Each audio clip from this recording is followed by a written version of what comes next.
Shalom, shalom, estamos de volta aqui no canal. Hoje eu quero dar continuidade a esses estudos que iremos fazer aqui no canal a respeito da Brit Hadashah, né? Então, hoje eu queria trazer para os irmãos o contexto histórico que o Mashiach chegou em Israel, né? Em que momento que estava, né? O que estava acontecendo no país, né? Com a população, qual era o modo de pensar daquelas pessoas naquele tempo onde Yeshua chega, né? E acontece toda o desenrolar da história do Mashiach na vida física aqui nesta terra. Antes de iniciar o estudo, eu queria fazer a leitura do capítulo 53 do profeta Yeshayahu, profeta Isaías. Baruch Hashem. Aqui existe uma profecia muito importante para que nós possamos compreender o papel de Yeshua no mundo físico, no tempo que ele esteve aqui na Terra. Por quê? Porque os sábios dizem que o Mashiach ele apareceria de duas formas. Ele apareceria como um Ben Yosef, um filho de José, e como um Ben David, um filho de David.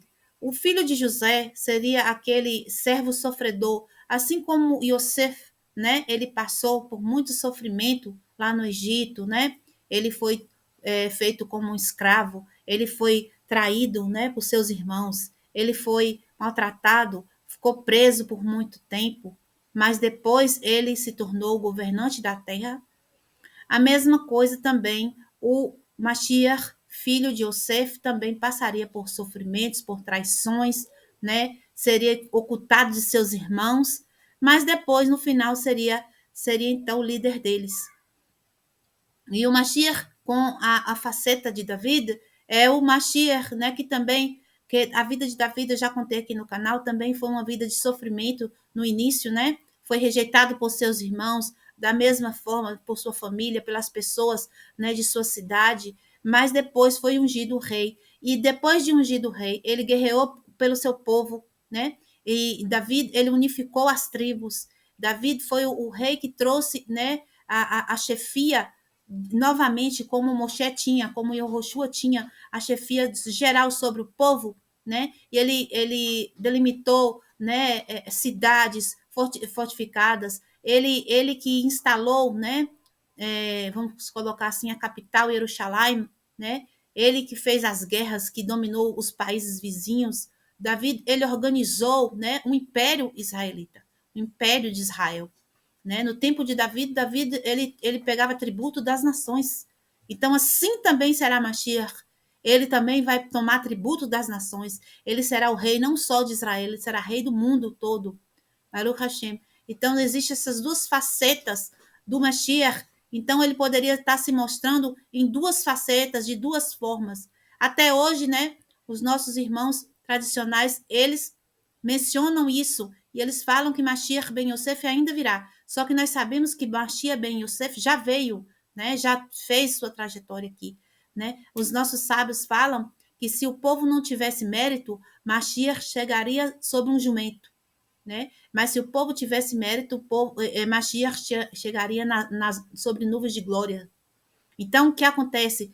Mashiach ben Yosef veio num tempo que o povo não estava com mérito suficiente para receber Mashiach, mas era necessário, porque tem todo um trabalho de reaver as ovelhas perdidas de Israel, como eu contei no outro vídeo.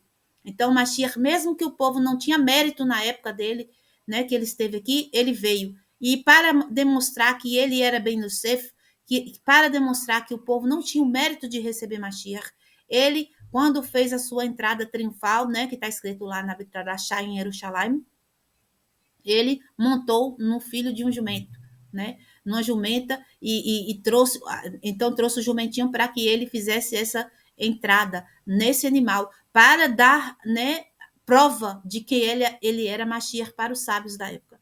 E mesmo assim, os sábios, eles estavam, né, com a clipat Amalek, eles estavam com a cegueira da dúvida. Eu vou falar hoje sobre isso. Então, a dúvida permeava a mente dos sábios na época e fez com que eles não enxergassem Mashiach. Mas tudo isso era plano do Eterno. O Eterno não perdeu o controle, ele tem sempre o controle de todas as coisas. foi necessário que os sábios não enxergassem o Mashiach, para que o Mashiach pudesse se infiltrar, vamos colocar assim, entre as nações. Porque se os sábios enxergassem Mashiach, o Mashiach seria mais um sábio de Israel, como até hoje nós temos relatos de vários sábios que faziam milagres, né? Que ensinavam palavras de Torá, né? E hoje tem seus escritos, nós seguimos também suas palavras. Mashiach seria apenas mais um. Mas como Mashiach não foi aceito entre os sábios, então ele se esparramou, se espalhou, né, pelo mundo. E hoje, praticamente todo o mundo civilizado sabe que Mashiach, que nós conhecemos como Yeshua, e eles conhecem como Jesus, né? Eles, de uma forma ou de outra, eles conhecem o Salvador, aquele que veio trazer as palavras de salvação, que veio trazer a Torá, que veio iluminar as mentes através da pregação plena da Torá sagrada, Baruch Hashem. E no momento oportuno, e no momento que o Eterno permitirá, e que o Eterno quiser, ele fará com que as ovelhas de Israel retornem para o aprisco através das palavras de Mashiach. Porque, querendo ou não, eu sou uma das ovelhas de Israel, você é uma das ovelhas de Israel perdidas, que pelas palavras de Mashiach nós estamos agora voltando para o aprisco, né? Nós todos que saímos da religião, né, do engano de Babilônia, que nós sabemos que é o Mashiach de uma forma deturpada, mas através disso nós tivemos, né, uma pequena luz brilhou para nós tivemos uma chamada para a luz da Torá. Assim nós podemos então compreender Mashiach hoje, suas palavras, seus ensinos, né, e aprender com ele a servir ao Eterno de verdade, né, como ele disse, em Ruach, em espírito, né, e em verdade, servir o Eterno de maneira perfeita e plena, seguindo assim as palavras de nosso mestre Yeshua, o Mashiach de Israel. Baruch Hashem. Então, vou estar fazendo aqui a leitura do capítulo 53. Quem acreditou na notícia que ouvimos? Para quem foi revelado o braço do Eterno? Baruch Hashem. Esse braço do Eterno a gente traduz no código da Torá, né, das palavras sagradas, como a força, né, a força do Eterno, as ações fortes do Eterno, porque a mão é as ações e o braço é a força da mão, né? A mão tem a força através do braço. Então, as ações fortes que o Eterno faz. Quem é que revelou isso? Para quem que foi revelado tudo isso, né? Versículo 2. E cresceu como um broto, né? A palavra broto em hebraico significa dito Nitzraim, né? Nitzri, né? Que é a cidade onde Yeshua mora por muito tempo, desde que ele é criança, né? Que é chamada de Nazaré. Então, para também denotar que ele nasceu, né? Que ele veio desse broto, que ele veio desse Nitzraim, né? Então, isso também é para provar que essa profecia fala de Yeshua, né? Baruch Hashem. Perante ele, desde a terra seca, não havia nele figura imponente nem esplendor. Nós sabemos, né, pelos relatos da Betadachá, que até o discípulo Netaniel, ele fala o que é que poderia vir de bom de Nitzri, né, de Nazaré, porque lá era um lugar onde não tinha assim uma tradição de sair dali sábios, de sair dali pessoas que estudiosas da Torá, né? Então dali não saía pessoas, né, iluminadas assim no sentido de ser um professor, um mestre de Torá. Mas aqui está dizendo que desde a terra seca, né, ali não saía então uma pessoa com um esplendor imponente, né, que seria uma pessoa que eles olhavam para a aparência dele e não ia ver, né, que seria então o Mashiach, né? Aos nossos olhos, sua imagem não era atraente, era desprezado e desamparado entre os homens, homens de dores e conhecido em enfermidade. Por que desprezado e desamparado entre os homens, né? Porque Yeshua, né, infelizmente, houve uma questão por conta que a mãe dele, né, teve a concepção dele pelo Ruach de Akadosh, né? Então teve todo uma questão assim, vamos colocar assim, de umas desconfianças no início do casamento, né? Dessa questão de adultério. Então aconteceu a mesma coisa, do mesmo forma que aconteceu com David Meller, como quem ouviu a história de David, né? Teve algumas desconfianças, algumas coisas que fez parecer que ele seria um bastardo, né? E Yeshua passa mais ou menos pela mesma situação. Contudo, né, isso já estava aqui na profecia, já estava avisado que ia acontecer. Mas, como eu falei, os sábios estavam com uma cegueira da Clipat Amalek, que é a cegueira da dúvida. A Clipat Amalek, daqui a pouco nós vamos destrinchar um pouco melhor isso. E desamparado entre os homens, homem de dores, conhecido em enfermidade. Essa questão dele ser conhecido em enfermidades seria que ele seria uma pessoa que passaria por dificuldades, por sofrimentos, né? E foi o que ele passou vários sofrimentos. E escondiam dele a face, era desprezado, e não o considerávamos. Verdadeiramente, as nossas enfermidades ele levou, e suportou as nossas dores, e nós considerávamos como por aflito, ferido de Elohim e humilhado. Então, até hoje, né, ele é desprezado pelos seus irmãos, os judeus tradicionais, eles desprezam Yeshua. Eles continuam cumprindo essa profecia. Eles ainda estão nessa profecia. Mas ele foi ferido por causa dos nossos crimes. Olha só. Então, aqui o profeta está dizendo que né, como é que eu posso dizer, meu Deus? O porquê de Yeshua passar pelo sofrimento tão grande assim e ser desprezado. Até os dias de hoje, Yeshua ainda é desprezado. Porque o povo de Israel fez muitos pecados. E por conta disso, Yeshua, para resgatar o povo do pecado, ele passa pelo sofrimento. Porque só tem uma maneira de limpar pecado. Né? A única maneira de limpar pecado, a gente sabe, é pagando a mesma moeda do pecado. Não adianta. O pecado gera morte. Então, a morte é o quê? A morte ela é feita através de sofrimento, certo? Baruch Hashem.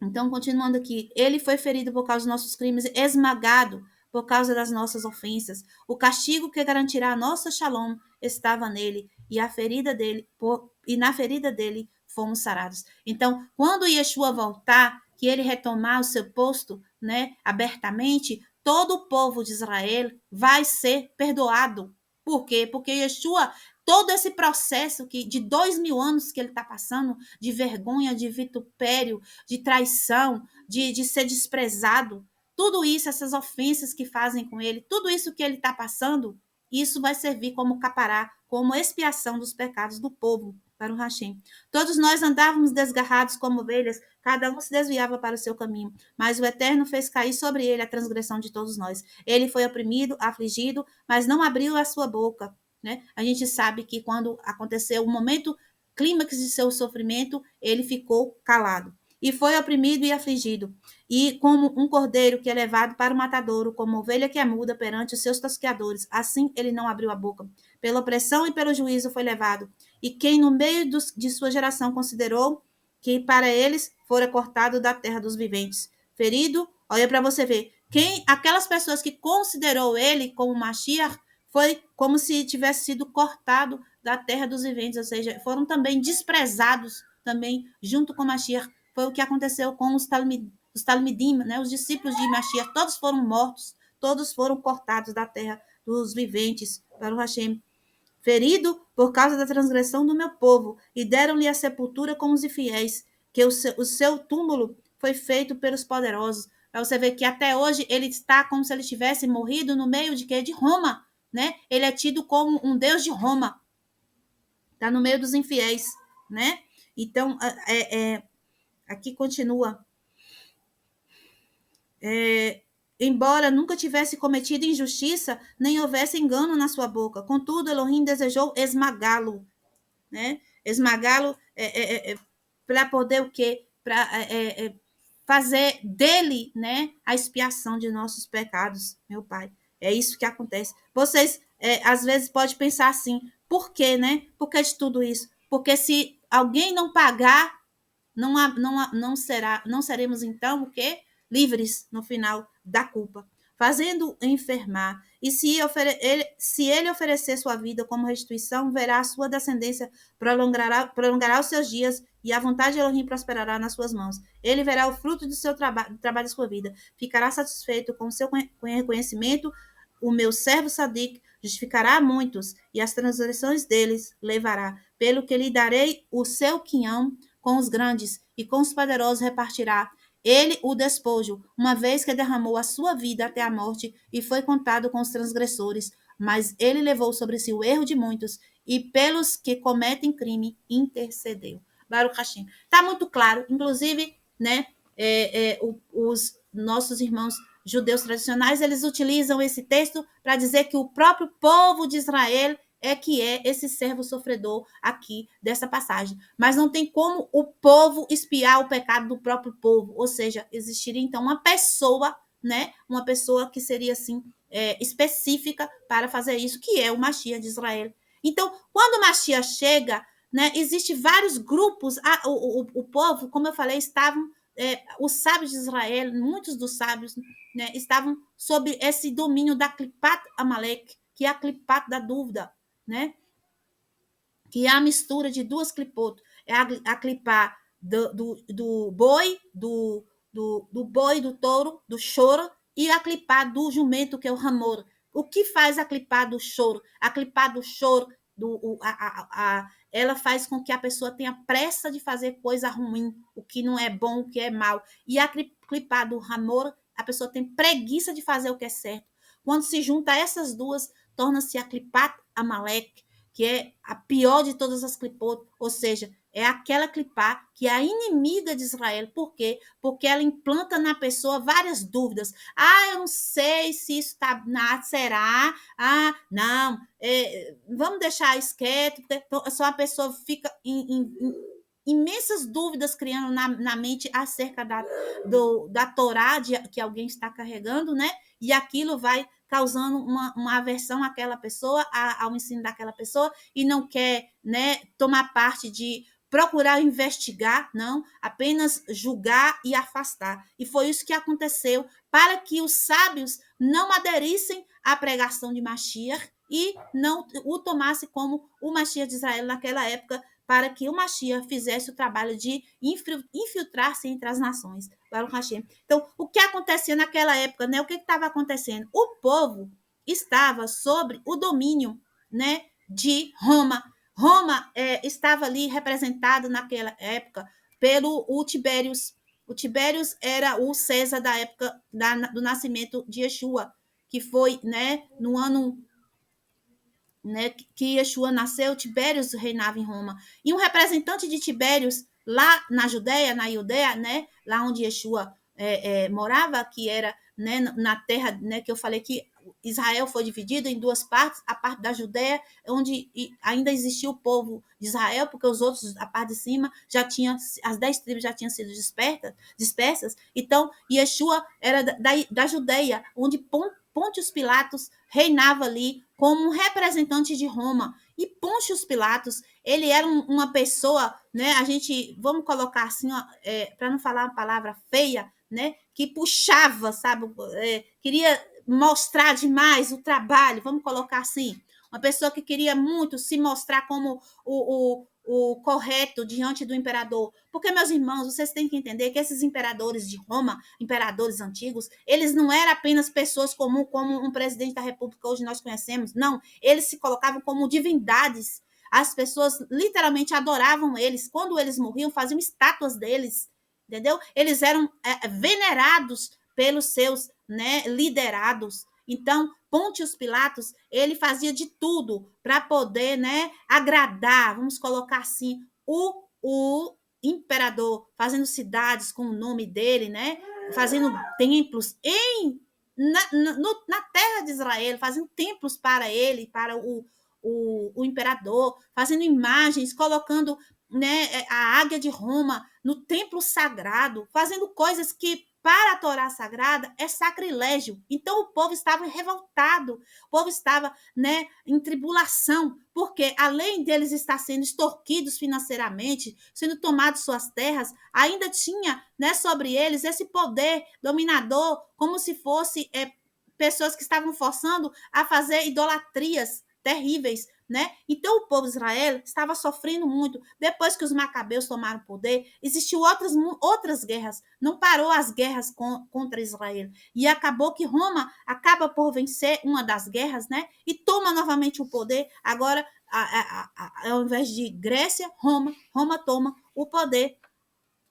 E Roma possa o Hordos, que é o Herodes, ele não é um judeu, ele era, né, então, um filho de Edom, mas ele era, como se eu posso dizer assim, ele morava, né, nas terras de Israel, então ele tinha, ele era par da cultura, então, para ele poder saber comunicar com a população, ele tinha como, só que ele era um malvado, um perverso, e ele era inimigo de Israel. Então, estava sendo liderado tanto dentro da província, né, da Judéia, por um inimigo, quanto o país estava sendo dominado também por inimigos, então o povo estava sendo oprimido. E para, né, aumentar ainda mais o desespero, o povo começou a se dividir na religião.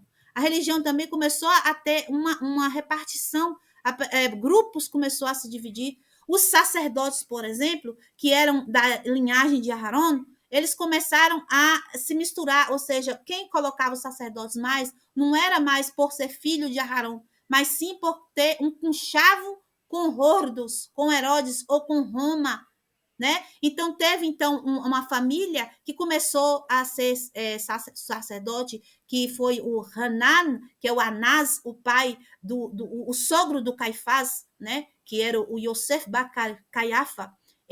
Esse Hanan Ben Shet, ele era o Anás, que era o sogro de Caifás. Ele começou a ser sumo sacerdote no ano 6, do ano 6 até o ano 15.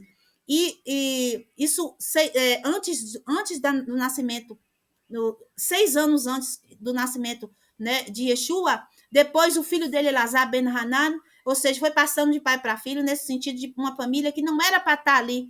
E aí o filho, não, ele não teve outro filho, passou para o genro, que era o Yosef Bacariafá, que quando Yeshua já estava adulto, e foi, inclusive, quando ele foi condenado, era esse Caifás, né? Yosef Bar Caiafá, que estava sendo o sumo sacerdote da época, era um homem corrupto. Eles não estavam mais fazendo o serviço divino de forma correta, eles estavam se importando em permanecer no cargo. Só isso. Então, para isso, eles estavam agradando não a Deus, mas sim os romanos. Agradando quem? Agradando Hordos, agradando Herodes e agradando os romanos e Tibérios, né? Para quê? Para permanecer no cargo. E assim se sucedeu mais 4 pessoas da família, o Yonatan ben Hanan, o Teófilos ben Hanan, filho de Hanan também, o Matitiarro ben Hanan e o Hanan ben Hanan, todos eles filhos, né, do Hanan, o primeiro lá, que é o Anás, que está na Bíblia como Anás. Então, isso foi, infelizmente, né, ponto também para impedir, né, que Yeshua também se colocasse, né, como um sábio de Israel respeitado, né, porque essas pessoas não iriam cumprir as palavras do Eterno de maneira correta. Então, além disso, a própria religião, as pessoas estavam, né, fazendo divisões, né? Existiam grupos, pessoas que acreditavam na ressurreição, pessoas que não acreditavam na ressurreição, pessoas que não queriam mais fazer parte do povo em si. Então, vamos supor, os saduceus, que é o Saduquim, eles só queriam acreditar na Torá escrita, eles não queriam mais acreditar na Torá oral, não acreditavam em ressurreição, só acreditavam na vida física. Os perushim, como Yeshua era um perushim fariseu, eles, sim, seguiam como hoje nós seguimos, tudo certinho, da maneira que entendemos. E tinha esse grupo também. Existia também o grupo dos Canaíma, que eram os zelotes. O que eram os zelotes? Eles eram aquelas pessoas que viviam para guerrear contra Roma peito a peito na fisicalidade. Então, eles eram pessoas que viviam fazendo emboscadas contra os centuriões, contra os soldados romanos.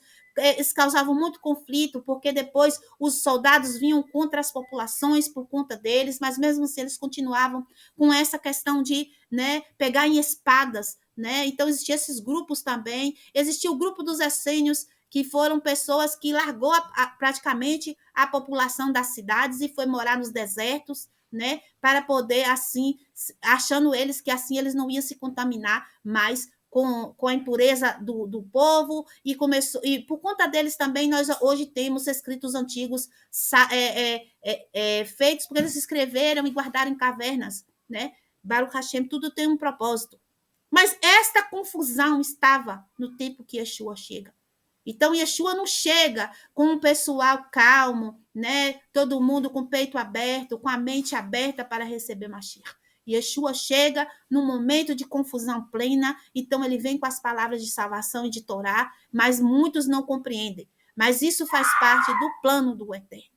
Baruch Hashem, vamos ficar aqui hoje com essa explicação do contexto histórico que Yeshua vivenciou, para que na próxima vez nós tenhamos mais uma base para continuar compreendendo o porquê que até os dias de hoje Yeshua ainda está nesse processo de ser aceito por seus irmãos. Baruch Hashem. Shalom, shalom e lehi traut.